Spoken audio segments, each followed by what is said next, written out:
Salut à tous et à toutes, on se retrouve pour une nouvelle vidéo et un nouvel épisode dans cette série en mode pro cycliste. Et du coup dans cet épisode on va commencer la 4e saison avec notre coureur et on va du coup préparer le calendrier mais également la pré-saison. Mais ça on va le faire en off et du coup je vais le faire directement. Et après je pense qu'on ira se retrouver pour voir le calendrier de cette saison et les principales courses auxquelles on va participer et voir également les courses auxquelles on va participer dans ce premier épisode. C'est bon, le calendrier de cette saison vient d'être fait. Du coup dans cet épisode on va pas faire grand chose, mais on va partir directement à la Cadel Evans Classic. Ensuite on va aller faire le Tour de Provence. On ira faire également le Tour du Var dans cette vidéo, c'est-à-dire le Tour de Provence, voilà. Ensuite on ira faire Let Newsblad et l'Estrade Bianche, je pense, pour clôturer la vidéo. Puis après dans la prochaine vidéo du coup on irait faire normalement Paris-Nice. Voilà, vous pouvez voir le parcours de ce Paris-Nice, même si vous pouvez pas le voir très bien, mais en tout cas on peut voir un peu le parcours. Ensuite du coup on ira à Milan-San Remo, Bruges de la Panne, le 3, Wevelgem, voilà toutes les courses auxquelles on va participer. Du coup cette saison on va faire au niveau des monuments seulement Milan-San Remo, le Ronde, Roubaix et le Lombardia. Je ferai pas du coup Liège. On va faire du coup après Roubaix le 2 Bram-Bram-J, voilà, assez compliqué le Blaze. En tout cas je crois que c'est le Tour de Brabançonne. Puis on finira avec l'Amstel Gold Race. Puis après on ira faire le Tour de Romandie pour nous préparer pour notre premier grand tour de la saison, c'est-à-dire le Giro. Un Giro avec un parcours plutôt intéressant pour notre coureur, c'est-à-dire que je pense qu'on peut tirer notre épingle du jeu et aller chercher quelques victoires en baroudeur, surtout qu'il y a quelques chronos qui semblent intéressants.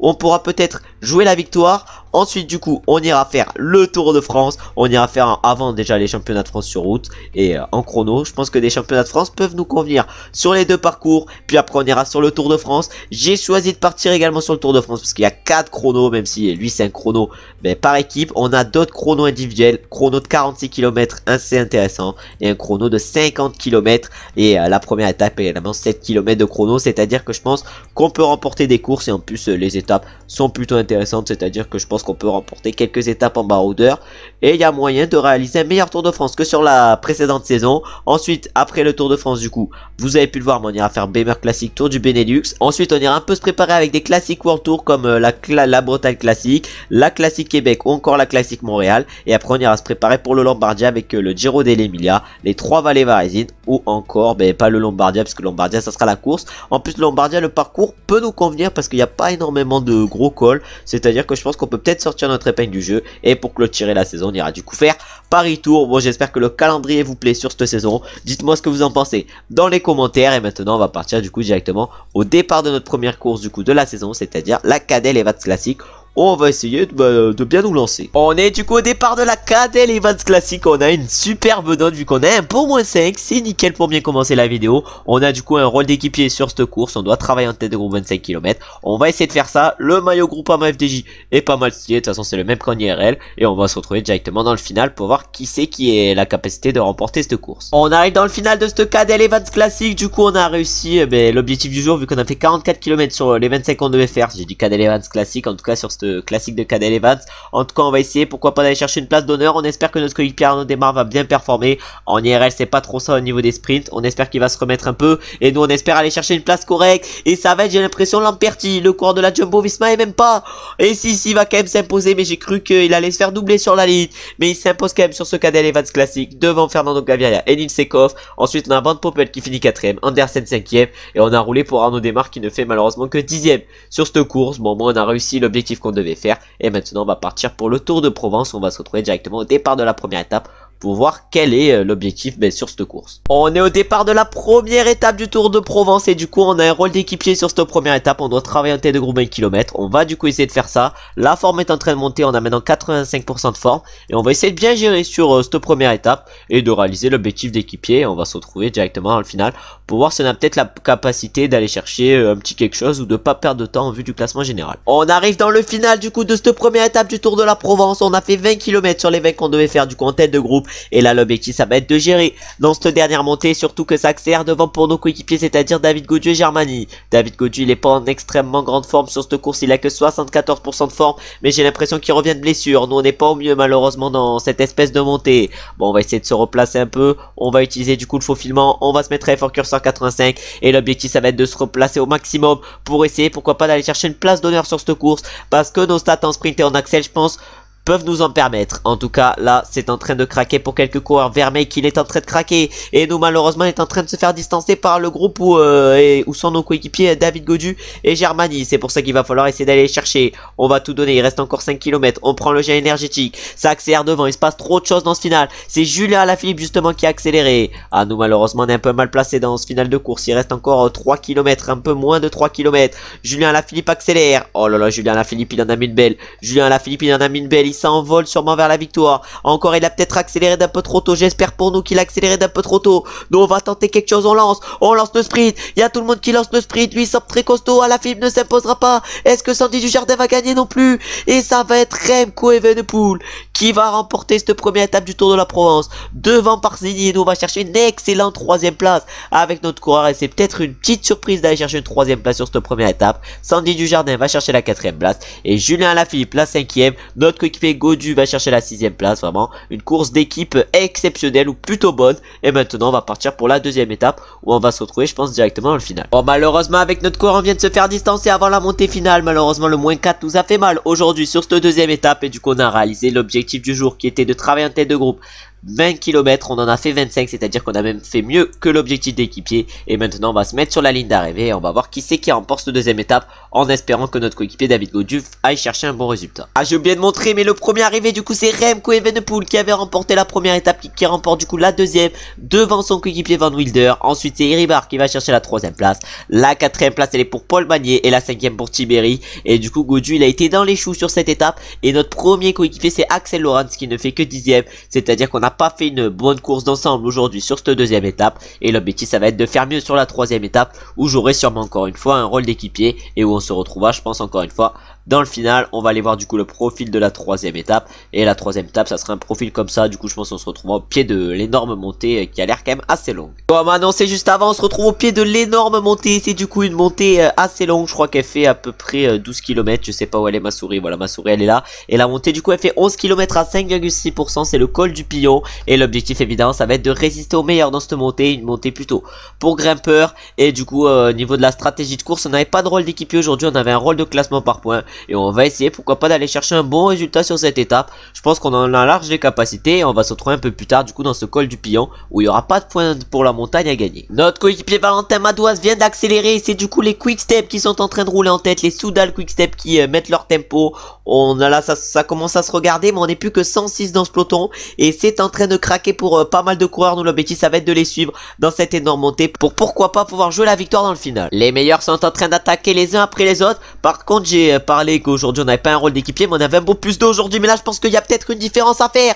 Oh, je décide d'accélérer au moment où tout le monde était en train de se regarder. Est-ce que ça va faire la diff? Je ne sais pas. En tout cas on va tout donner. On va se mettre en position héros. Et là va falloir tenir pendant quelques kilomètres. Parce qu'après ça va descendre et je pense qu'on pourra aller jusqu'au bout. Mais pour l'instant va falloir tenir avec l'énergie qui nous reste. Surtout que derrière il y en a qui font l'effort. Comme il y a qui fait l'effort derrière, je ne sais pas du tout. Il y a Frigo qui fait l'effort et il y a Antonio Tiberi. Frigo a l'air d'avoir des stats plutôt intéressantes. Mais en sprint il a pas l'air d'être exceptionnel. Et sa barre est plutôt pas ouf. En tout cas nous on va tout donner. Va falloir tenir comme ça pendant 5-6 km. Et on va se retrouver au moment où ça commence à descendre. Pour voir si le peloton nous a rattrapé ou pas. On vient d'arriver sous la banderole des 10 derniers kilomètres. Et ça commence à descendre. On a une énergie qui est presque minime, qui est même minime. On va bientôt arriver dans le moment de descente. Il reste moins de 8 km. Est-ce qu'on va pouvoir tenir? Je ne sais pas du tout. En tout cas, on va tout faire pour. Et là, ça va commencer bientôt à descendre. Va falloir se mettre très fort, curseur 85. Évidemment, on a plus de 40 secondes d'avance sur le peloton. C'est une grosse échappée qu'on est en train de faire. On est parti à peu près 18 km de l'arrivée. Et il va falloir tenir encore 6 km si on veut s'imposer. On a à peu près 40 secondes d'avance par rapport à ceux derrière qui sont emmenés, j'ai l'impression, par les Cofidis et par un coureur qui est assez costaud. Nous va falloir qu'on essaye de récupérer dans cette mini descente qui je pense va nous permettre d'un peu récupérer. En tout cas il reste encore 3 km. On va essayer de tenir mais ça risque d'être compliqué. Je pense qu'on va pas remporter cette course parce que le final est en légère montée hein. Vraiment le final n'aurait pas été en légère montée, on se serait sûrement imposé. Mais là il y en a 5 derrière qui font l'effort et qui vont sûrement rapidement nous rattraper. On fait l'effort également. Est-ce qu'on va se faire battre? On va se faire battre malheureusement. On a tout donné sur cette étape mais on ne la remportera pas. Et ça va être, j'ai l'impression, Julien Alaphilippe. Non, même pas Julien Lafilippe. Je crois que ça va être Remco Evenepoel qui va encore une fois gagner. Et il va du coup montrer sa domination avec ce troisième étape du Tour de la Provence. Il est incroyable sur ce Tour de la Provence. Et du coup ça ne va pas être lui ici, ça va être lui qui va s'imposer devant Benoît Cosnefroy. Ça s'est joué à rien entre les deux. Paul Magnier va chercher la troisième place, Fortunato la quatrième et Iribar la cinquième. Nous malheureusement on s'est fait rattraper dans le final et on ne fait que 12e sur cette troisième étape. Et maintenant on va se retrouver pour la quatrième et dernière étape de ce Tour de la Provence. Une quatrième étape où le parcours sera encore une fois assez vallonné, même s'il sera assez plat. Et on risque encore une fois de se retrouver directement dans le final pour voir ce qu'on est capable de faire avec notre coureur. Bon, c'est les 5 derniers kilomètres qui nous attendent sur cette dernière étape du coup du Tour de la Provence.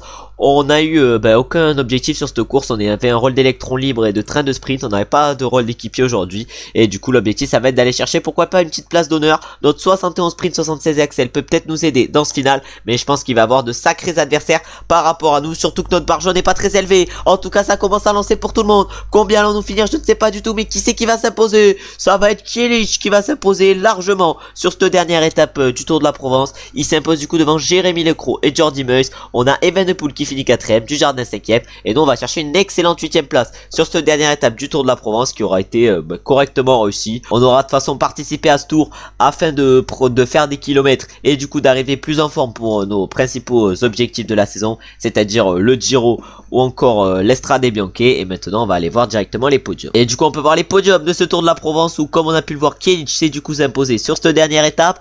Au niveau du classement général du coup c'est Remco Evenepoel qui s'impose sur ce Tour de la Provence. C'est logique, il a remporté 3 étapes sur les 4 qui ont eu lieu sur ce tour. Il s'est imposé du coup devant son coéquipier Van Wilder et Iribar. Ensuite au niveau du classement du meilleur grimpeur, là c'est Francisco Munoz qui s'est imposé. Après au niveau du classement par points c'est Remco Evenepoel, comme je l'ai dit, qui a remporté 3 étapes sur 4. Du coup c'est logique qu'il s'impose. Nous on a quand même figuré à la 6ème place sur ce classement. Et au classement des jeunes là c'est Paul Magnier qui s'est imposé. Nous on est 6ème à 2 minutes 32. Mais de toute façon on n'a pas joué le classement général sur ce Tour de la Provence. On n'arrivait pas assez en forme pour pouvoir le faire. Et maintenant on va partir sur un nouveau petit tour, vu qu'on va partir pour le Tour des Alpes-Maritimes et du Var. Et sur ce Tour des Alpes-Maritimes et du Var, le parcours il sera à peu près comme sur le Tour de la Provence. Et on suivra les consignes données par le directeur sportif afin de pouvoir progresser et en plus de gagner de la forme pour Let Newsblad et l'Estrade Bianche qui viendront clôturer la vidéo. Et là on va partir du coup directement pour la première étape de ce Tour des Alpes-Maritimes et du Var. On est au départ de la première étape du Tour des Alpes-Maritimes et du Var et on a un beau +3 sur cette première étape.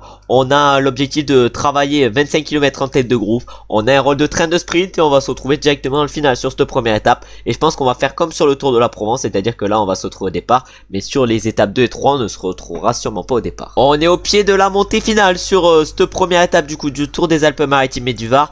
Malheureusement j'ai fait qu'un kilomètre sur les 25 que je devais faire. Bon, j'avais oublié que j'avais un travail d'équipier à faire. Bon, c'est pas très grave. Il va falloir maintenant gérer sur l'étape parce que sinon elle risque pas de nous rapporter beaucoup de points. Et il va falloir du coup essayer d'aller chercher un résultat correct. Romain Bardet, la Groupama FDJ, petite surprise, je m'attendais pas à le voir, je savais pas du tout qu'il était dans notre équipe, mais il a l'air d'avoir des stats toujours intéressantes. Et on a Madouas avec son +5, je pense qu'il va être pas mal fort aujourd'hui. Et nous l'objectif ça va être d'aller chercher une petite placette et pourquoi pas un petit top 5, je pense que c'est largement possible. Il vient d'y avoir des accélérations, notre coéquipier Romain Bardet est parti avec Bourgman et avec qui d'autre, et avec Cepeda, ils ont l'air assez costauds. Et derrière on a un groupe encore une fois qui est parti et nous on est encore derrière avec notre coureur dans le peloton. On va voir si ça roule dans le peloton. En tout cas nous on est à Effort Curseur 85 et on va essayer de revenir sur les coureurs qui ont accéléré de devant. Ils se sont regroupés en un groupe de 8, nous on est dans un groupe de 34 un peu derrière. Je pense qu'on va rapidement leur revenir dessus et maintenant on va se retrouver pour la montée finale qui va faire seulement 3 km 200 avec des sacrés pourcentages. Et du coup comme annoncé on se retrouve au pied de la montée finale. On peut voir qu'il y avait Bourgman qui avait encore accéléré. Bourgman semble très chaud sur cette course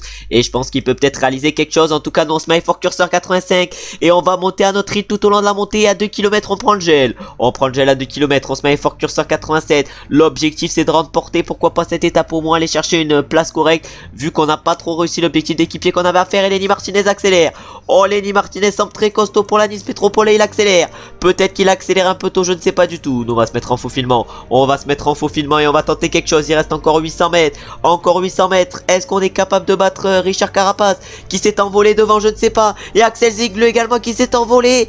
Et nous malheureusement on ne va finir j'ai l'impression que troisième sur cette première étape, peut-être deuxième, mais rien de mieux. Et ça va être Richard Carapace du coup qui va s'imposer. Nous on finit malheureusement que troisième. Et Axel Ziegler va chercher la deuxième place pour la Nice Métropole. Je crois que c'est Lenny Martinez qui l'a amené. Lenny Martinez qui finit en plus de ça cinquième. Et on a Bourman qui finit quatrième. En tout cas une première étape réussie avec une troisième place. Et maintenant on va se retrouver directement au final de la deuxième étape pour voir si on est capable de réaliser un aussi beau résultat. On arrive dans les 5 derniers kilomètres de cette deuxième étape du Tour des Alpes-Maritimes et du Var. Et on n'est plus que dans un groupe de 27 coureurs. C'est-à-dire que l'étape a fait des écrémages de fou et nous on est encore là. Et notre barre est totale. C'est-à-dire qu'on réalise pour l'instant une très bonne course. On a fini troisième de la première étape. Est-ce qu'on est capable de faire aussi bien sur la deuxième? On va voir ça. En tout cas on a actuellement Valentin Madouas qui est collé à nous et qui est dans notre roue. On a Lenny Martinez qui semble plutôt correct, mais le moins 3 le met pas au mieux. On a Bourman qui est bien placé également avec son beau plus 2. Higuita lui la moins 2 aujourd'hui. On a Axel Ziegler. Est-ce qu'il va pouvoir être un adversaire sur cette étape?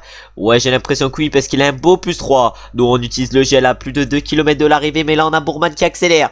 On va voir si Madouas essaye de le suivre. Madouas il se met dans notre roue. Ah non, on se met à 89. On va essayer de revenir évidemment sur Emmanuel Bourman qui en a mis une belle et qui a du coup largement diminué sa barre rouge. Ah mais là Lenny Martinez, est-ce qu'il va pouvoir suivre longtemps? Je ne sais pas du tout. On a Valentin Madouas qui est emmené comme un monstre par nous. Est-ce que Valentin va pouvoir aller chercher quelque chose? Je ne sais pas. Nous je pense qu'il y a large la capacité qu'on aille chercher quelque chose. En tout cas on est en train de tout donner. Le maillot jaune va sûrement aller chercher la deuxième place. Mais c'est Bourman qui a tenté de loin, qui va remporter du coup cette deuxième étape.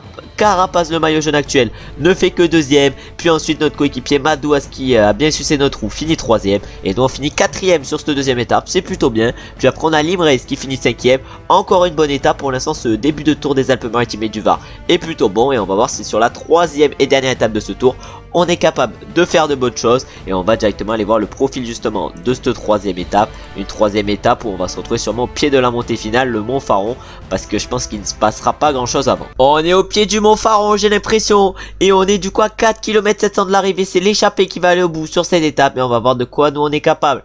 Avec notre coureur, je pense qu'on peut réaliser de bonnes choses. On a 4 minutes 20, même plus de 4 minutes 20 de retard par rapport à l'échappée. Et pourquoi pas sur cette dernière étape avoir l'objectif de reprendre du temps à nos adversaires, parce qu'on est actuellement 4ème au classement général à 17 secondes. C'est-à-dire que pour aller chercher le podium, il faudrait reprendre 2 secondes à Axel Ziegler.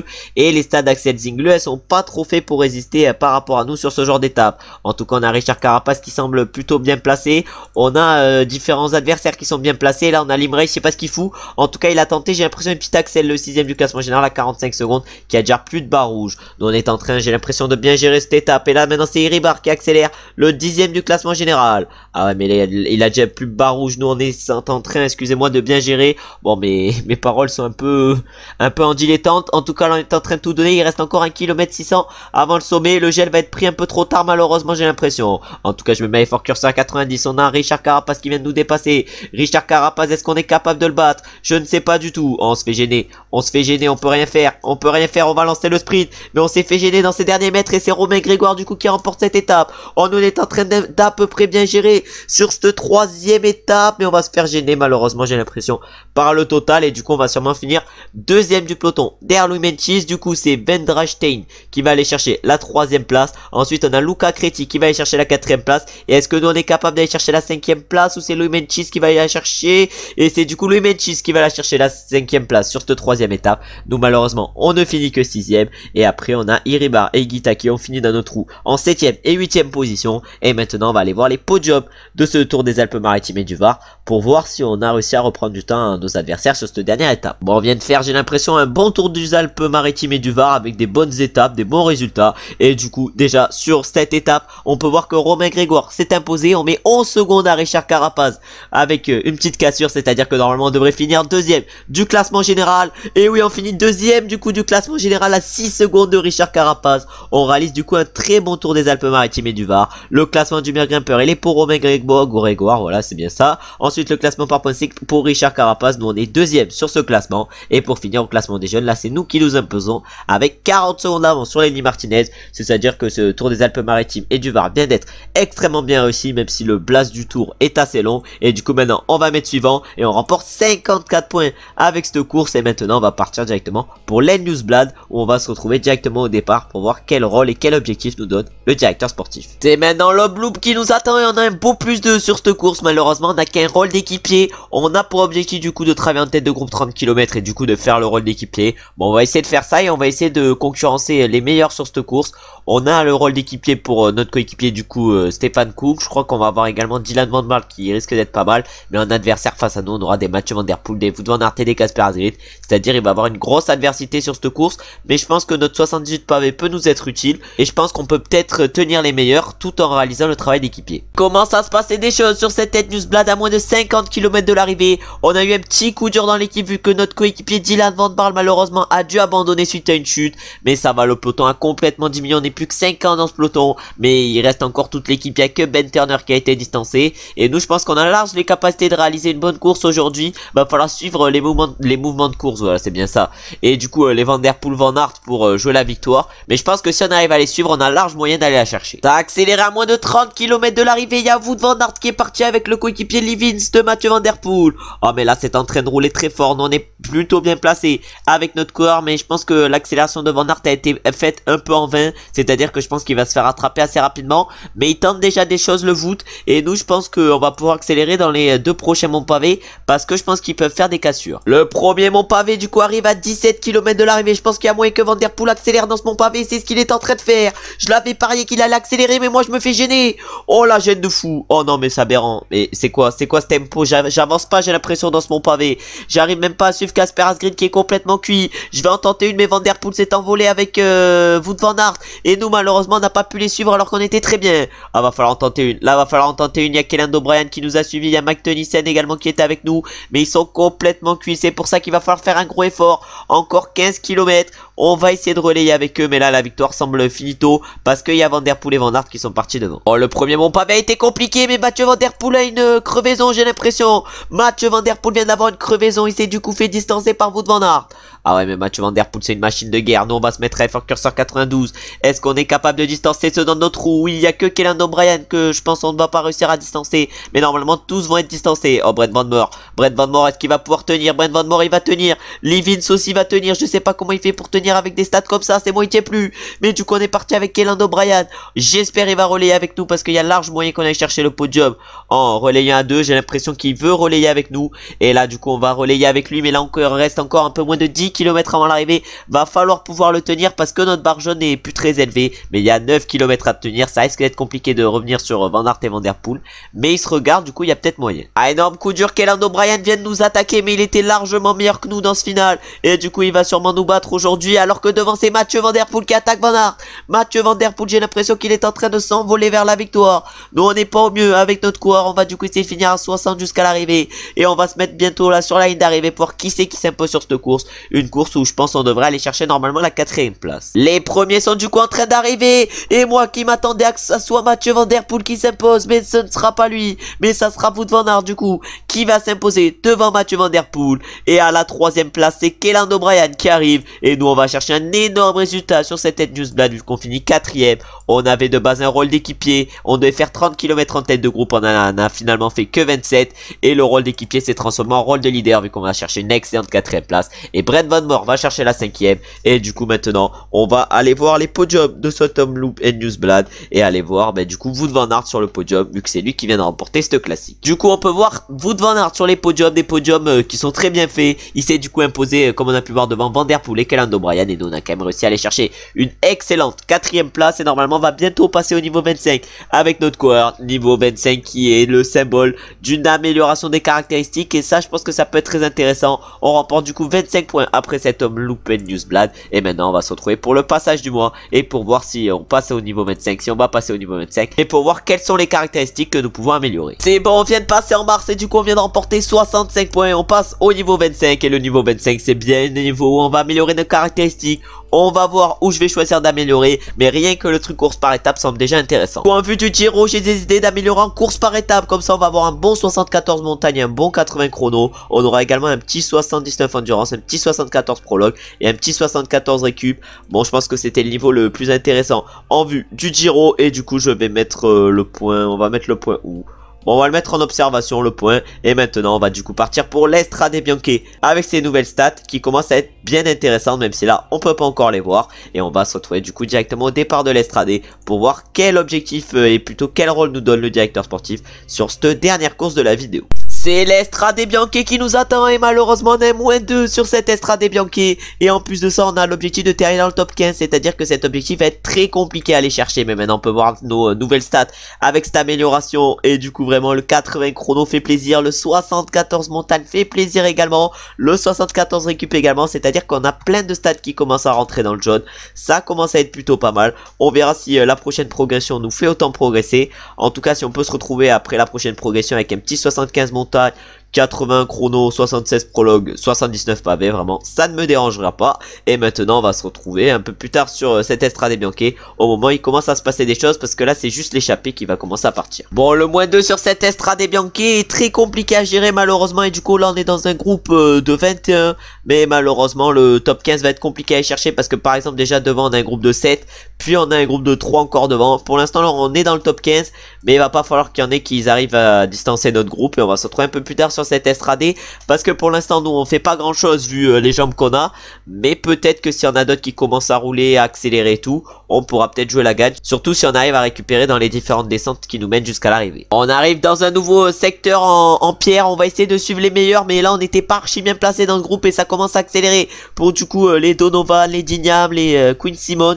alors que nous vraiment on est trop mal placé avec notre coureur. On est en train de remonter, mais on était vraiment trop mal placé au début de ces secteurs en pierre, et là du coup on a 1 minute 40 de la tête à peu près avec notre groupe, mais je pense que le top 15 est largement jouable vu les adversaires qu'on a. Après j'ai pas vu leur barre, ou alors leur barre elle est à peu près similaire à la nôtre, du coup je pense qu'ils sont largement battables. En tout cas on va tout donner, il reste encore moins de 20 km, mais pas beaucoup moins, c'est à dire que je pense qu'en 20 km il y a moyen qu'on sorte notre épingle du jeu, et surtout que là on arrive dans un nouveau secteur en terre, et l'objectif évidemment ça va être de suivre nos adversaires, les meilleurs surtout adversaires, et là qui sont plutôt nos coéquipiers dans ce final, vu qu'on est 23 et vu qu'on n'a pas grand chose à jouer à part le top 15. Une des dernières grosses montées en pierre arrive, et là c'est toujours en train de rouler devant. On est à 4 minutes, non plus 2 minutes, plus 2 minutes 17 de la tête.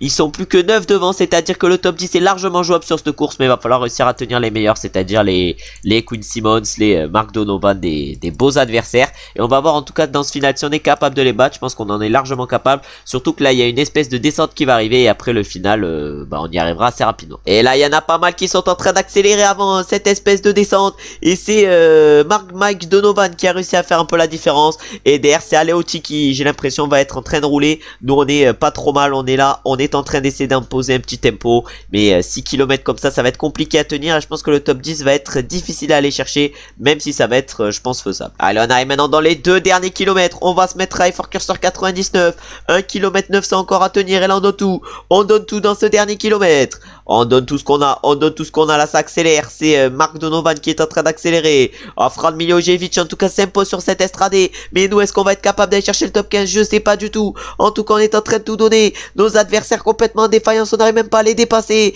et du coup Milojevic s'impose sur cette course devant notre coéquipier Fischer Black. Ensuite c'est Van Deft qui va chercher la 3ème place, après on a Garcia Cortina 4ème, Jack 5ème, et nous on fait exactement 15ème sur cette Estrade.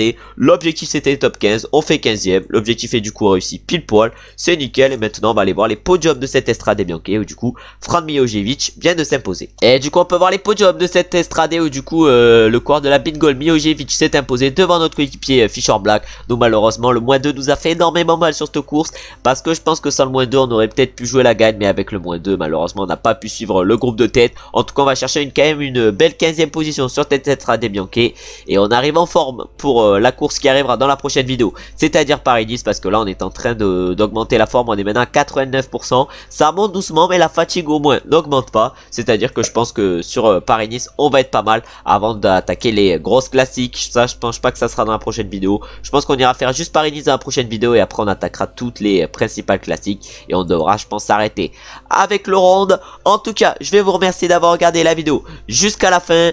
Comme d'habitude, si vous avez aimé la vidéo, vous savez ce que vous avez à faire, c'est-à-dire liker, commenter et vous abonner. J'espère que vous avez passé une bonne journée, ou vous êtes en train de passer une bonne journée. A très bientôt pour un nouvel épisode dans ce mode Pro Cyclist. Ciao ciao ciao.